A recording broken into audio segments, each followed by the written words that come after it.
हमारे यहाँ पॉपुलेशन में गुर्दे की पथरी के मरीज़ बहुत ज़्यादा पाए जाते हैं, जो कि डिफरेंट स्टोरीज़ के साथ हमारे पास प्रेज़ेंट करते हैं। तो उन सारी थ्योरीज़ को मद्देनज़र रखते हुए हर डिफरेंट सिनेरियो में पथरी की जो मैनेजमेंट है वो उसका थोड़ा-सा हिसाब-किताब डिफरेंट हो जाता है। जैसे कि गुज़िश्ता वीडियोज़ में हम डिस्कस कर चुके हैं, इसकी सारी वजूहात की बनती कैसे हैं और क्या होता है। आज हम वीडियो में उसको मैनेज करने का तरीका आपसे डिस्कस करेंगे। सबकॉन्टिनेंट में सबसे कॉमन जो वजह है वो जैसे डिस्कस हुई है, डिहाइड्रेशन है। और उसके अलावा फिर मेटाबॉलिज्म के डिसऑर्डर्स आते हैं, उसके अलावा फिर डाइट का पैटर्न आ जाता है। पथरी जब एक बार बन जाती है तो गुर्दे का जो कलेक्टिंग सिस्टम यानी कि जो पेशाब को बना के गुर्दे की नाली से निकाल के मसाने की तरफ लेके जाता है, तो सबसे पहले पथरी के ज़रिए उसमें फंसते हैं।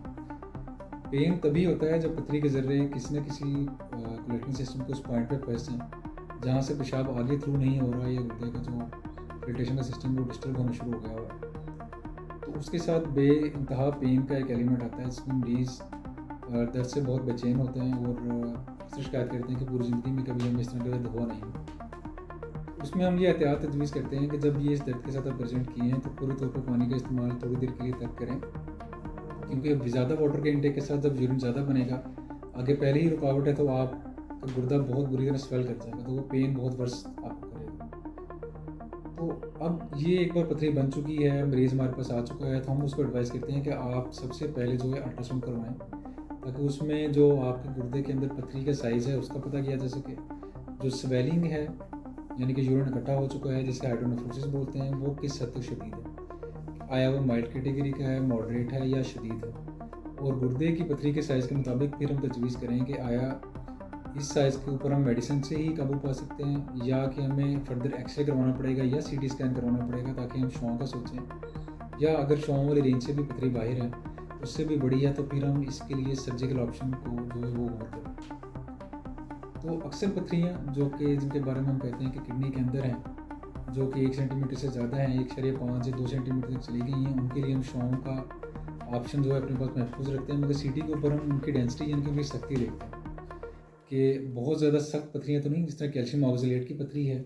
सिस्टीन की पथरियाँ भी समहाउ हार्ड स्टोन में कंसिडर की जाती हैं।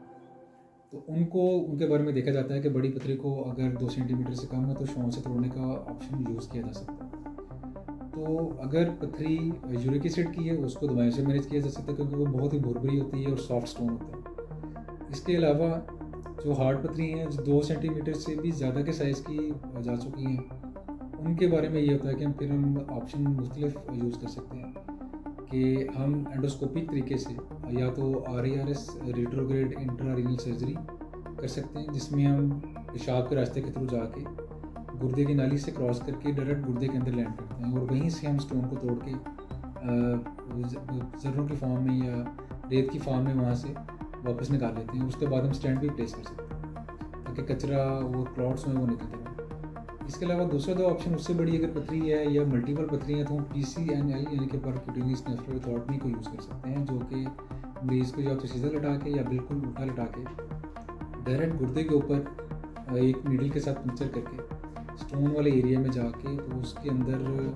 डायलेटेशन करके कैमरे के साथ स्टोन को तोड़ा जा सकता है। इस ऑप्शन में चूँकि डायरेक्ट किडनी को रप्चर करके जाते हैं तो इसमें ब्लीडिंग का रिस्क रह सकता है और खून जाए होने के साथ जो आसपास के जो ऑर्गन्स हैं उनके डैमेज होने का चांस हो सकता है। इसको नहायत एहतियात से किया जाता है और फ्लोरोस्कोपिक इमेज में या अल्ट्रासाउंड गाइडेड टेक्निक के साथ इसको परफॉर्म किया जा सकता है। उसमें एक कैलकुलेटेड तरीके से जब हम अंदर पहुंचते हैं तो हम स्टोन को टोटल ब्रेक करके सारे के सारे पार्टिकल को निकाल सकते हैं और ये बहुत एक नोबल प्रोसीजर है और आजकल हमारे यहाँ पर बहुत कॉमन है और सिर्फ इसमें ब्लीडिंग का रिस्क कॉमन है। इस सारे अमल के बाद जो है मरीज़ को फिर हम कुछ एहतियातें भी बताते हैं ताकि दोबारा पथरी ना बने। उसमें रेगुलर वाटर का इनटेक, अपनी डाइट, अपना लाइफस्टाइल, अगर वज़न ज़्यादा है तो उसको कम करने की एहतियातें बताते हैं। शुगर और ब्लड प्रेशर तो उसको कंट्रोल करने का बताया जाता है ताकि पथरी के रिस्क से ज़्यादा बचा जा सके।